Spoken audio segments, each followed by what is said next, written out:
ज्ञान और वैराग्य कैसे होता है सम्यक दृष्टि को? क्या है सम्यक दृष्टि के ज्ञान और वैराग्य का स्वरूप? इस कलश में बड़ा स्पष्ट बताया है। दोबारा लेते हैं। सम्यक दृष्टि के नियम से ज्ञान और वैराग्य की शक्ति होती है। ये तो नियम बताया। नियम में जो जो सम्यक दृष्टि होते हैं इनको ज्ञान और वैराग्य निश्चित पाया जाता है। जहाँ जहाँ सम्यक दर्शन वहाँ वहाँ ज्ञान और वैराग्य, ऐसा अविनाभाव संबंध। क्या होता है सम्यक दृष्टि का ज्ञान और वैराग्य? ज्ञान से तो क्या करता है और वैराग्य में क्या होता है? क्यों होती है उसको ज्ञान और वैराग्य की शक्ति?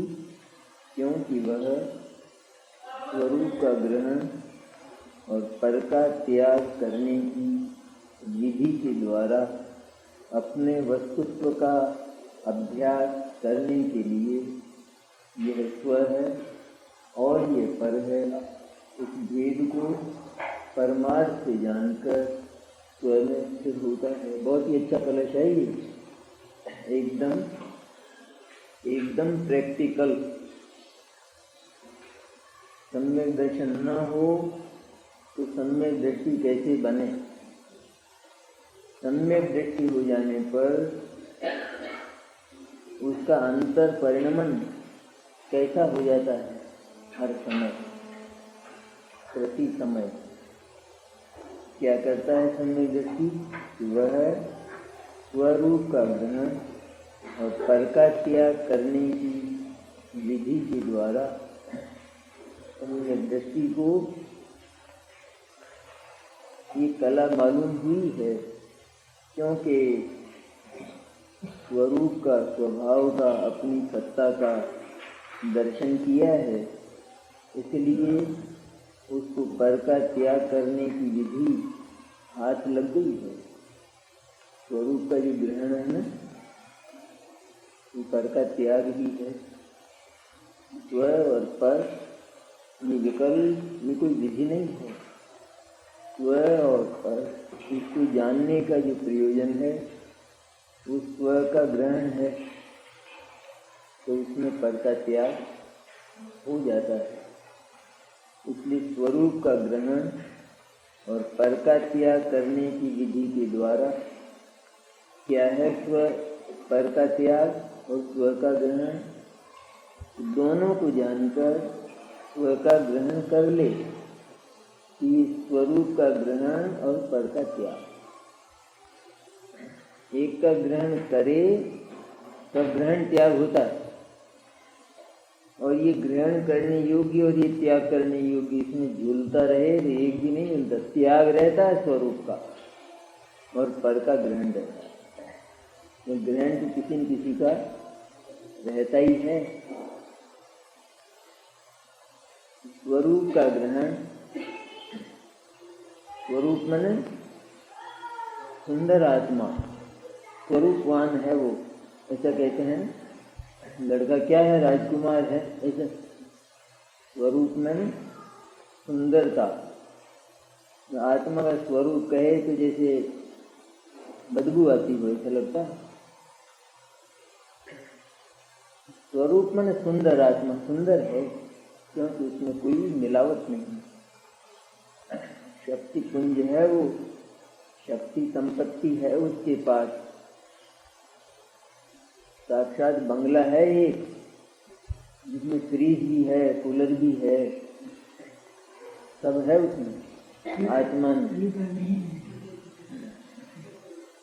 क्या नहीं है? आत्मा में टीवी भी है।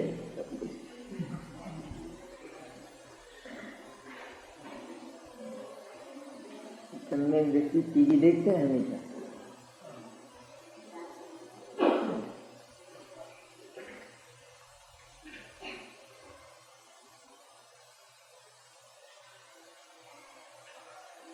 क्या टीवी चली है ये गजब काम चला। साक्षात उस टीबी की बीमारी तो मिट भी जाए, ये एक बार लगे बाद इसका कोई डॉक्टर भी नहीं है। क्योंकि डॉक्टर के पास जाए मेरी टीबी देखने का शौक हो गया, यहाँ तो कोई दवाई नहीं है वैसे, यहाँ सिर्फ फेफड़े में हो गई हो तो उसकी तो है, लेकिन ये फेफड़े के भीतर रहती है ये, इसलिए उसका कोई इलाज यहाँ शीशों में है।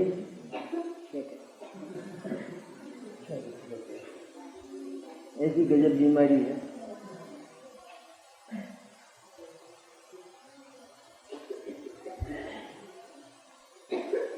सारे क्या चरित्र का जिसमें विक्रय होता, चरित्र का विक्रय, चारित्र बेचा जाता।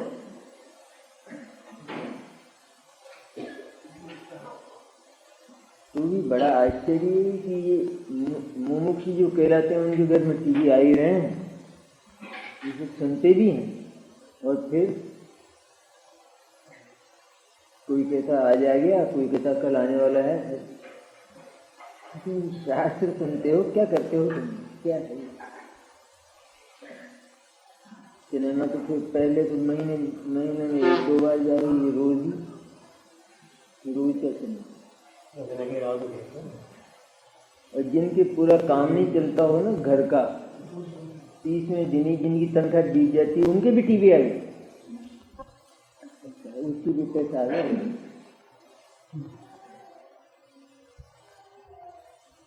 मनुष्यों की दशा बहुत खराब है। कह रही मैं तो आज चाय नहीं की बनाऊंगा, बना लेंगे, सभी बातें मानते होंगे बच्चों, पर बच्चों को इधर लगाना ही नहीं तो वो भी क्या करते।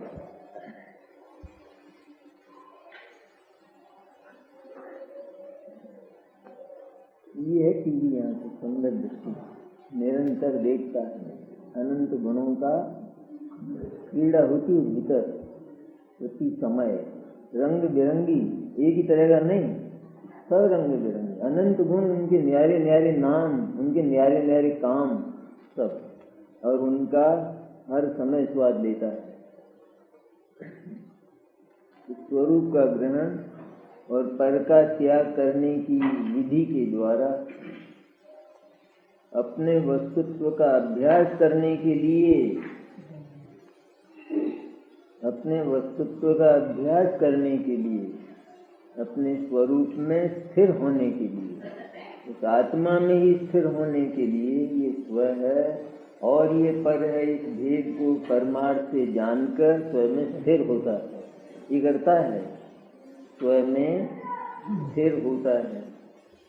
जानने का प्रयोजन ही यह है, स्व को और पर को वह एक में स्थिर होता है, होना चाहता है, उसे स्थिरता चाहिए, स्थिरता के बिना आराम नहीं मिलता है, इसलिए उसको स्थिरता चाहिए। वो जान स्थिरता के लिए ही जानता है स्व और पर को, वरना कोई गरज नहीं है जानने, इसलिए जानता है।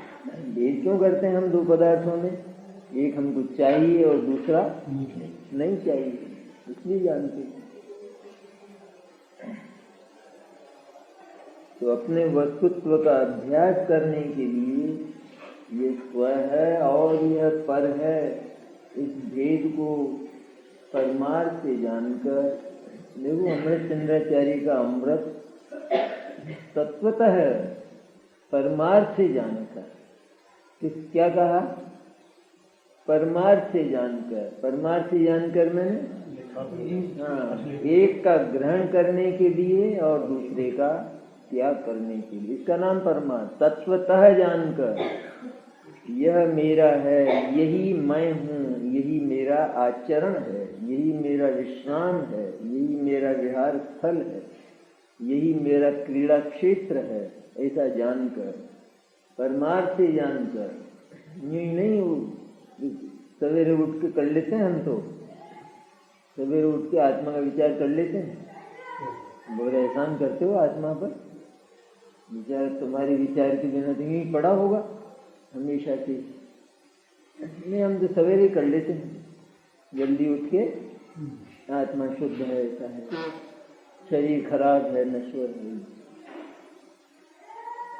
ये परमार्थ नहीं है। ये परमार्थ मैंने आत्मा ही परमार्थ परम पदार्थ है, ऐसा जानकर उस आत्मा का ग्रहण किया, उसमें स्थिरता हुई, लीनता हुई, अनुभूति हुई, और अनुभूति में उस आत्मा के भीतर जो भरा है वो आया, वो जानने में आया साक्षात इस आत्मा में ऐसा आनंद है। और तब जगत के आनंद पर अविश्वास हुआ, तब जगत का आनंद हे हुआ। ऐसा आनंद सर्वलोकालोक में कहीं भी नहीं है, ये जाना। ऐसा जानता है सम्यक दृष्टि, तब उसमें स्थिर होता है। आत्मा में कोई बात होगी तब उसमें स्थिर होता है। मुनिराज जो बार बार आत्मा में जाते हैं तो कुछ होगा, तब जाते हैं इन जंगलों में कि जहाँ सुख का नाम निशान भी न हो, वहाँ जो हर समय आनंद की घूंटें पीते हैं, तो आत्मा में कुछ होगा, वो जंगल में पीते हैं। जंगल में पीते आनंद की घूंटें, जंगल में है, तब तो अपन भी जंगल में ही चले, बंगले छोड़ छोड़ के।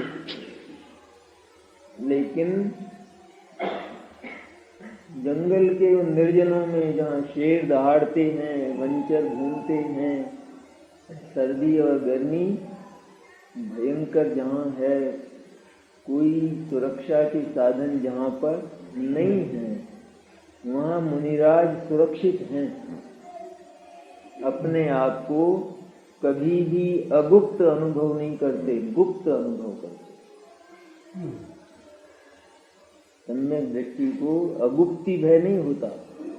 अगुप्ति भय में अकेला हूं मैं, तो कोई सुरक्षा नहीं है, कोई साधन नहीं है मेरे पास, मुझे तो कोई भी मार देगा, मुझे तो कोई भी सता लेगा, कोई बचाने वाला नहीं है। इसका नाम क्या है? अगुप्ति भय। सम्यक दृष्टि क्या अनुभव करते हैं मुनिराज? क्या अनुभव करते हैं कि हम तो गुप्त हैं, हमको कोई पा ही नहीं सकता। कोई हमको ढूंढने आवे तो उसको पता चल ही नहीं सकता है। हमारा पता भगवान सिद्ध भी नहीं पा सकते गए, ऐसे गुप्त हैं हम। तो हमारी वस्तु किसी को मिल ही नहीं सकती, उसको छू ही नहीं सकता है कोई, तो फिर क्या तकलीफ है? अगुप्ति भय नहीं होता है सम्यक दृष्टियों को। ये थोड़ी विचार की बात है। जंगल में रहने वाले नग्न दिगंबर मुनिराज, उनको क्या आराम होता होगा, क्या आनंद होता होगा, कहाँ से आता होगा? वहाँ है क्या कोई वृक्षों में या उसके जंगल में बहुत शांति, जंगल में बहुत शांति, जंगल में शांति। लेकिन सहज गुफा, अपनी सहज गुफा, जो भीतर की गुफा, जहाँ तक कोई पहुँच नहीं पाता, किसी की ताकत नहीं। बाहर वाले तो क्या पहुँचेंगे? अपने भीतर उत्पन्न होने वाला राग और द्वेष, पुण्य और पाप भी जहाँ नहीं पहुँच पाता, तो भाव की भी जहाँ पहुँच नहीं है, ऐसी जो सहज आनंद गुफा है, उसमें मुनिराज रहते हैं। और उनको कोई ढूंढ नहीं पाता, कोई छू नहीं पाता है मुनिराज। उपसर्गों में भी इसी बल पर स्थिर रहते। उपसर्गों में भी शांत कैसे रह लेते हैं कि अपने कुछ हो ही नहीं रहा। अरे साहब, ये तो कल्पनाएं होंगी, कुछ हो ही नहीं रहा है, ऐसा भी होता है कि कुछ नहीं हो रहा, हो तो रहा है सारा का सारा, तो छिन्न भिन्न हो तो रहा है, नहीं हो रहा है क्या? तो कहते हो रहा है, वो दूसरा है वो, और जिस पर वो करना चाहता है वो उसको मिलता ही नहीं। तो इससे क्या फायदा? अपराधी तो पकड़ा नहीं जाए, औरों को मार दे दूसरा, इससे कोई लाभ है?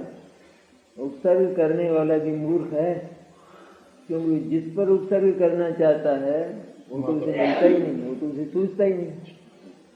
और जिसका कसूर नहीं है उस पर उपसर्ग कर डालता है पूरा का पूरा, हो जाता है।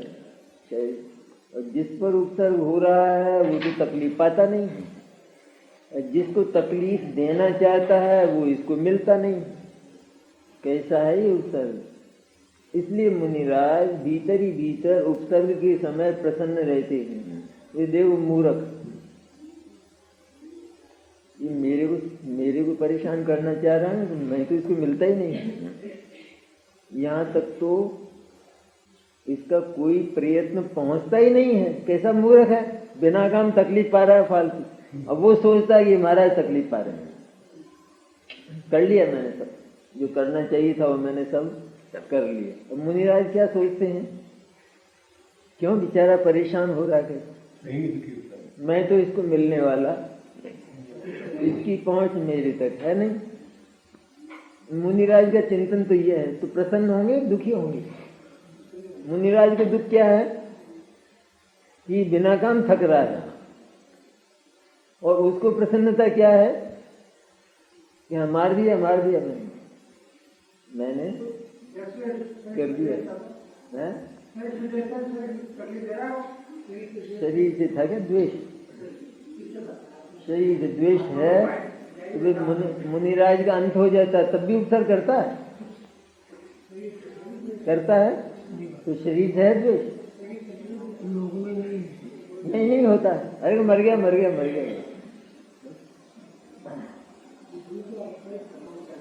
ऐसी विचित्र है बात। इस भेद को परमार्थ से जानकर, परमार्थ शब्द है ना, वजनी है, जानना पारमार्थिक हो अर्थात यही मेरा तत्व है, यही मेरी सत्ता है, यही मेरा रमणीय है, क्रीड़ा करने लायक भी यही है।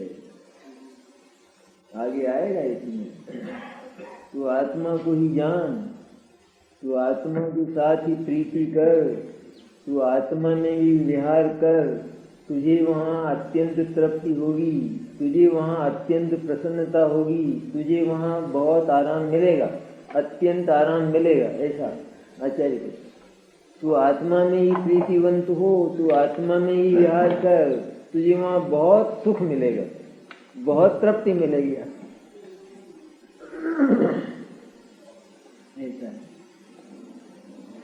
इस भेद को परमार्थ से जानकर स्वयं में स्थिर होता है, और पर से राग के योग से सर्वतः विरमता है। राग के योग से सर्वतः विरमता है। तो राग को पर की कक्षा में ही डाल दिया। राग आत्मा नहीं है, राग मैं नहीं हूँ। मेरे में होने पर भी, पर्याय में होने पर भी, इतना ज्ञान होने पर भी कि पर्याय में राग हो रहा है, राग मैं नहीं हूँ, राग आत्मा नहीं है। इतना जानता ये पारमार्थिक राग में नहीं हूँ, यह जानकर सदा ही राग से रहित जो पारमार्थिक तत्व आत्मा है, अंतस्तत्व जो राग के भी भीतर रहता है। राग तो ऊपर का परत है, और जो आत्मा है वो उस राग के परतों के भीतर रहने वाला निर्मल जल है, शुद्ध पवित्र। जो ऊपर के परत है मिट्टी के, राग और द्वेष को, उस राग से विरमता है। एक बार की अनुभूति में ये पता चलता है कि आत्मा में राग है ही नहीं। अगर होता, मेरे अनुभव में आता है, जिसमें जो होता है वो अनुभव में आता है। अगर अनुभव किया जाए तो आत्मा में अगर राग होता तो मैंने आत्मा का अनुभव किया है, वो अनुभव में नहीं आता। ये शक्कर खाए और सफेदी अनुभव में आए, मिठास नहीं आए अनुभव में। आएगा ही, क्योंकि उसमें है जैसा आलंबन वैसा अनुभव। सम्यक दृष्टि को सुतक ज्ञान में, सम्यक ज्ञान में आत्मा का आलंबन होता है, तो आत्मा में जो है वो अनुभव में आता है। क्या है आत्मा में? क्योंकि राग नहीं है, इसलिए राग अनुभव में नहीं आता। राग पर तत्व है, राग का संबंध अन्य से है, राग की मैत्री जगत से है, राग की मैत्री आत्मा से नहीं है, हो भी नहीं सकती, क्योंकि आत्मा में राग है ही नहीं। तो आत्मा की राग से मैत्री कैसे हो सकती? इसलिए दोनों की मैत्री नहीं है। परसे शब्द है ना, परसे माने राग के योग से, राग पर है, राग के विषय तो पर नहीं है। वो तो हमेशा दूर ही रहते हैं, उनका भोग तो आत्मा को होता ही नहीं है। अज्ञान के तो प्रकार कितने हैं। अज्ञानी स्पष्ट ये प्रतीति करता है कि ये विषय का भोग मैं कर रहा हूँ, वस्तु जड़ उसका मैं भोग कर रहा हूँ। आचार्य क्या कहते हैं? बहुत बड़ी है भूल। जिसका तू भोग मानता है उसका स्पर्श तक नहीं करता है, और वो तेरा स्पर्श तक नहीं करता है, तो किसका करता है? कि उसके होने पर होने वाली कल्पना का। तो कल्पना से भी प्यास बुझती है कभी, या पानी से बुझती है? प्यास तो पानी से बुझे, ये कल्पना से बुझ जाती है। तो इसको उस विषय का आनंद नहीं, पर उस विषय की कल्पना का आनंद है। तो काल्पनिक ही सही, अपने का झगड़ा है। काल्पनिक ही सही, काल्पनिक भी कोई आनंद होता है? दो तरह का होता है, एक तो कल्पना का भोजन और एक असली भोजन। कल्पना के भोजन से भी भूख मिटे, तो अपने के भोजन से भी भूख मिटे नहीं होगा ना। सच्चाई क्या है कि ये भले ही कल्पना करता हो, लेकिन इसका तो कष्ट बढ़ता जा रहा है, सुख नहीं हो रहा है। धीरे अगर ये जो विषय है इनसे अगर आराम मिले, धीरे धीरे धीरे धीरे, आज एक दुख मिटा, कल दूसरा दुख मिटा, फिर तीसरा दुख मिटा, धीरे धीरे। और शैनी पंचेंद्रिय को तो भाग्य से सारे की सारे ही उपलब्ध होते हैं, तो थोड़ा थोड़ा थोड़ा थोड़ा करके फिर अंत में तो सब दुख का अंत हो जाना चाहिए सबका। तो पांचों इंद्रियों के विषय मिल जाते हैं। और किसी को तो पुण्य योग ऐसा होता है कि प्रचुर मात्रा में मिलते हैं। कुत्ते ही खाते हैं, स्वयं पूरा नहीं खा पाते, जो कुत्ते खाते हैं। कुत्ते खीर पीते हैं, आदमी को तो भले ही पटरी वाले आदमी को तो भले ही नहीं मिले, पर बड़े आदमी के यहाँ तो कुत्ते खीर पीते हैं, चूमते हैं ना उनको। तो खीर नहीं पिलाएंगे फिर? किसी के संतान नहीं हुई, कुत्ते पालते हैं आजकल। तो मन बहलाने के लिए तो कोई न कोई चाहिए कि नहीं?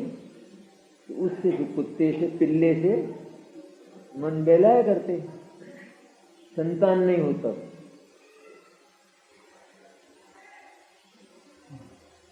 विविध रूप है राग, एक रूप राग का है। संतान हो तब तो किसी दूसरे कारण से रखते, क्या कारण है? तो कारण दूसरा है, लेकिन मन बहलाने के लिए ही रखते। छोटे छोटे पालते हैं, छोटे छोटे, तो वो उसके लिए थोड़ी पालते हैं, तिजोरियों के लिए उसके लिए पालते हैं। मन बहलाते हैं, कार में खुद भी बैठे, उनको भी बैठाएं, वो इनको चूमे, ये उसको चूमे, इस तरह से। आजकल भाईचारा जो है वो जानवरों तक पहुंच गया, तरक्की हो रही है। सत्वेषु मैत्री की तरक्की है।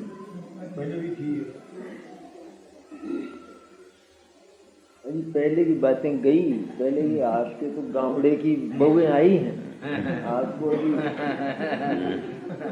गृह विज्ञान वाली बहुओं का पता नहीं है। आपको गांवड़े की लिया है ना, जो ऐसा आपको क्या मजा आ गई इन बात?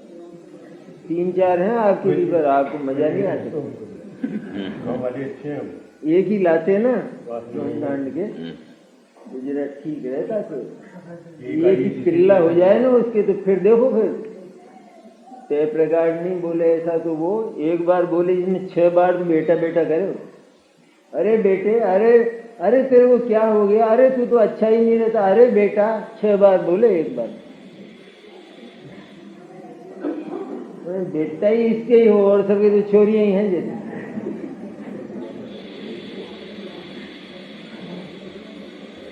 ये स्थिति है, तो शर्म संकोच का ठिकाना नहीं है। बहुत दूर थोड़ा ही गया जमाना, वो तो शायद 30-40 वर्ष पहले का जमाना होता। अगर कोई कह देती है ना कोई बहू, तो सास जो है उसका गाल मरोड़ लेती। अब कहेगी बेटा, होंगी यहाँ तो यहाँ सासुएं है ना, वो सब उनको पता होगा, उनके मरोड़े होंगे ना गाल। अब आज ये मरोड़ के देख ले तो फिर इसकी क्या दशा।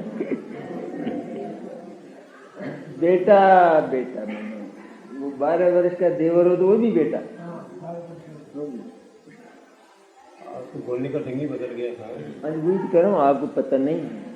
आप जरा एक आध ढूंढ डांड के लेना होम साइंस वाली।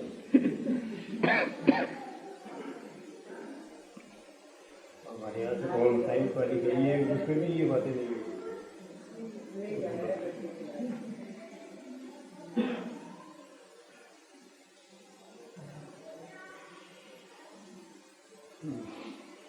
जितना भी मनोरंजन वो उस वस्तु से,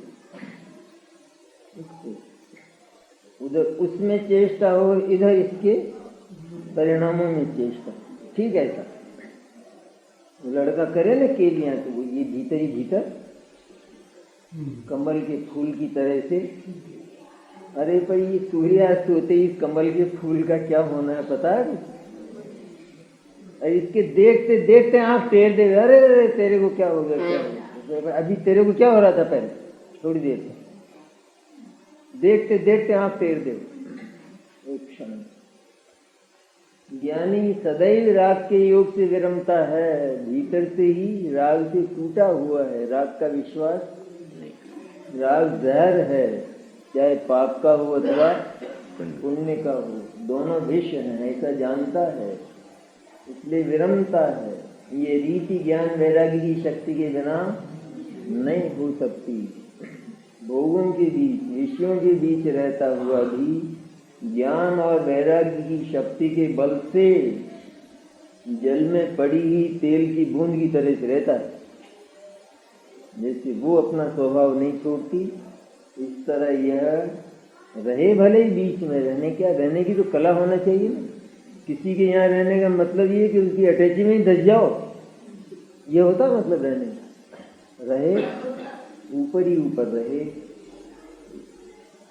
संसार में रहकर भी, अगणित भोगों के बीच रहकर भी किस तरह रहना चाहिए, उनसे दूर कैसे रहा जा सकता है, ये शक्ति सम्यक दृष्टि की, ज्ञान और वैराग्य की होती है, अन्य कोई प्रकार नहीं।